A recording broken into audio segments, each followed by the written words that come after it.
जय माता दी भक्तों, आज का जो वीडियो टैगलाइन से समझ गए होंगे, नवरात्रि के पहले दिन ये 3 घंटे आपके लिए रहेंगे अशुभ। घट स्थापना का सही मुहूर्त जान लेना और विधि विधान से ये नवरात्रि आप प्रारंभ करें, ताकि माँ भगवती का, माँ काली का, माँ भद्रकाली का आशीर्वाद 9 रूपों में आपको मिल सके। ज़्यादा समय ना लेते हुए सबसे पहले तो मैं बोल दूं कि हिंदू धर्म में नवरात्रि के 9 दिन बहुत अहम होते हैं। इन 9 दिनों में अखंड ज्योति जलाई जाती है, कलश स्थापना की जाती है, माँ दुर्गा के 9 रूपों की पूजा भी की जाती है।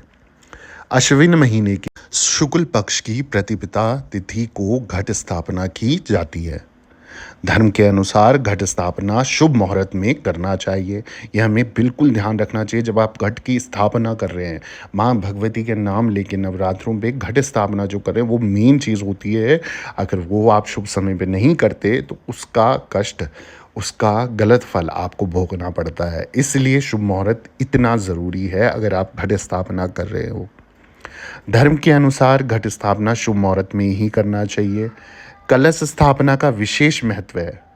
इस साल जो नवरात्रि के पहले दिन दुर्लभ संयोग बन रहे हैं, जिससे नवरात्रि बेहद शुभ रहने वाली है।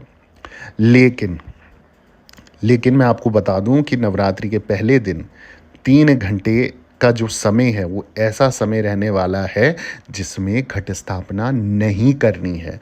तो अगर आप लोगों को ज्ञान नहीं है या आप लोगों के रिश्तेदार हैं, दोस्त हैं, ये वीडियो तुरंत उनके साथ शेयर कर दो। अभी के अभी अगर आप सुन रहे हो, आपको क्या करना है, घट स्थापना का जो समय है ना, वो जो मैं 3 घंटे बताने वाला हूँ, जो समय बताने वाला हूँ, उसके अनुसार ही आप उसका स्थापना करें। अगर गलती से भी गलत समय पे आपने घट स्थापना कर दी है तो फिर पूजा आपकी सफल नहीं होती। फिर बाद में आप बोलते हो मैंने नवरात्रि के व्रत करे, मैंने ये करा, मैंने वो करा, मैंने ऐसा करा, मैंने ढिमकाना करा, फलाना करा, पर रिजल्ट आपको नील बटे सन्नाटा मिला। तो वो इसलिए होता है क्योंकि जब आप शुभ मुहूर्त ही नहीं देखोगे घट स्थापना का, या कोई कार्य शुभ मुहूर्त पे नहीं करोगे, तो फिर वो अशुभ फल ही देगा आपको। कलश स्थापना का शुभ मुहूर्त सबसे पहले मैं आपके साथ डिस्कस कर लेता हूँ, बता देता हूँ, ध्यानपूर्वक सुन लीजिएगा। बाद में नहीं करना कि मेरे से गलती हो गई, ये हो गया, वो हो गया।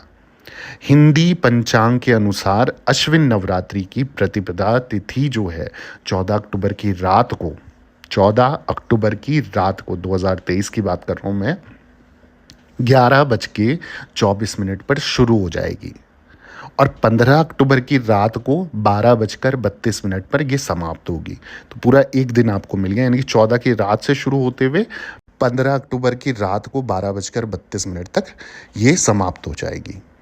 वहीं अगर मैं शारदीय नवरात्रि के लिए घट स्थापना का शुभ मुहूर्त, यानी कि अर्ध पैरा होने के कारण, मतलब जो अगर मैं घट स्थापना की बात करूं तो जो शुभ मुहूर्त है, क्योंकि अर्ध पैरा है तो जिसके कारण 11:45 तक ही रहेगा ये समय। ठीक है, यानी कि घट स्थापना का जो समय होगा उसके बाद 3 घंटा घट स्थापना करना उचित नहीं रहेगा। इसके बाद दोपहर में 2:45 पे आप कलश स्थापना कर सकते हो। बेहतर है कि सुबह 11:45 से पहले पहले घट स्थापना कर ली जाए, यानी कि जो 15 अक्टूबर आपका आएगा, 15 अक्टूबर की सुबह 11:45 से पहले पहले आपको घट स्थापना करनी है। ठीक है, अब 15 अक्टूबर 11:45 हो गए, 11:45 के 3 घंटे तक आपको घट स्थापना नहीं करनी है। अब जब घट स्थापना होगी वो कितने बजे से होगी, अगर फिर से करनी है आपको 15 अक्टूबर को, तो 2:45 दिन में आपका घट स्थापना, कलश स्थापना का समय हो जाएगा। उस समय फिर से आप घट स्थापना कर सकते हो। तो उस 3 घंटे के अंतराल पे आपको घट स्थापना नहीं करनी, 11:45 के बाद से दिन में। ठीक है, यानी कि 15 अक्टूबर को। अब जो है नवरात्रि के दौरान आपको क्या गलतियां नहीं करनी वो भी ध्यान ले रख लीजिए, क्योंकि कई बार हम नवरात्रों में कुछ ऐसी गलतियां कर देते हैं जो जाने अनजाने हमसे भूल चूक हो जाती है, पर बाद में हम क्षमा प्रार्थी होते हैं। उससे पहले ही आप उस गलती को सुधार कर लें। उससे पहले गलतियां बताने से पहले मैं आप सभी भक्तों से निवेदन करना चाहूँगा कि अगर आपकी ज़िंदगी में ना कोई भी संकट बाधा है, कोई भी रोग दोष है, कोई भी किया कराया है और कुंडली बनवानी है, दिखवानी, कौन सा स्टोन आपको धारण करना है, कौन सी माला धारण करनी, कौन सा मंत्र जाप करना है, सिद्धि साधना की जानकारी लेनी है ना, आपको क्या करना है, आपको अपॉइंटमेंट लिख के मेरी इस आईडी जो नीचे ब्लिंक हो रही है, ऑफिशियल देवी भगवती शक्ति के नाम से, इस आईडी पे मैसेज करना है अपॉइंटमेंट लिख के। मेरी इंस्टाग्राम आईडी, मेरी फेसबुक आईडी, मेरी थ्रेड्स की आईडी, मेरी पिंटरेस्ट आईडी और मेरी यूट्यूब चैनल की आईडी, इसी नाम से, ऑफिशियल देवी भगवती शक्ति के नाम से। कहीं पर भी आप अपॉइंटमेंट लिख के मैसेज करें।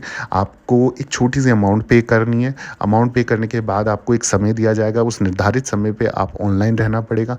जो भी सवाल होंगे वो सुने जाएंगे, समझे जाएंगे और उसके आधार पे आपसे बात करी जाएगी और आपको 100% मदद करी जाएगी। आपकी जो भी परेशानी है उसका निवारण करने के लिए आपकी मदद करी जाएगी। अब ज़्यादा समय ना लेते हुए मैं आपको बता दूं नवरात्रि के दौरान कौन सी गलतियां आपको नहीं करनी है। नवरात्रि का समय बहुत पवित्र होता है। इस दौरान कुछ बातों का विशेष ध्यान रखना चाहिए। साथ ही कुछ गलतियां करने से भी बचना चाहिए।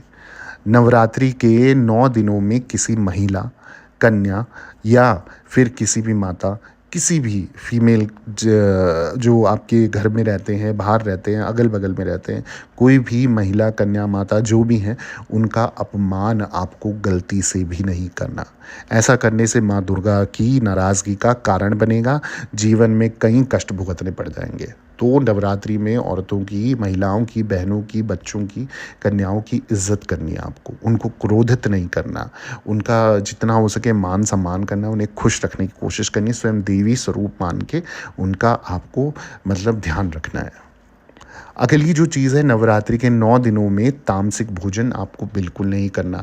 अगर आप नॉनवेज खाने के शौकीन हैं या कोई नहीं मानता तो घर पे भोजन ना लाने दें, वरना फिर घर पे घट स्थापना ना करें, क्योंकि अगर आप इस तरीके से माँ का नाम लेके पूजा भंग हो जाएगी, आपको फल नहीं मिलेगा, गलत आपको रिजल्ट मिलेगा। अगर आपको पता है कि घर में भैया ये व्यक्ति नहीं मानता है तो आपको ऐसे काम नहीं करने हैं।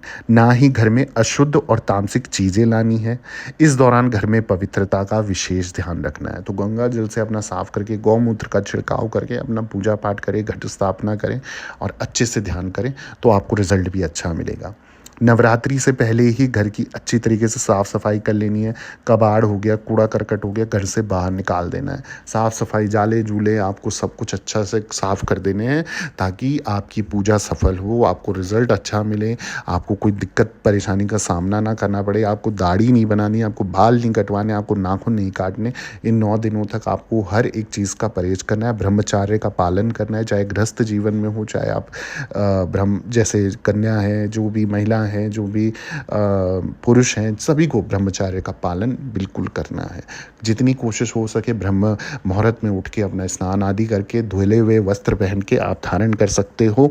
माँ को लाल रंग का आसन में आप बिछा सकते हो, 16 श्रृंगार माँ को प्रदान कर सकते हो इस तरीके से। और खुद भी लाल रंग का प्रयोग जितना हो सके वो आपको करना है। काले रंग का प्रयोग आपको नहीं करना है बिल्कुल भी, अगर आप गृहस्थ जीवन में हो, घर में पूजा पाठ कर रहे हो।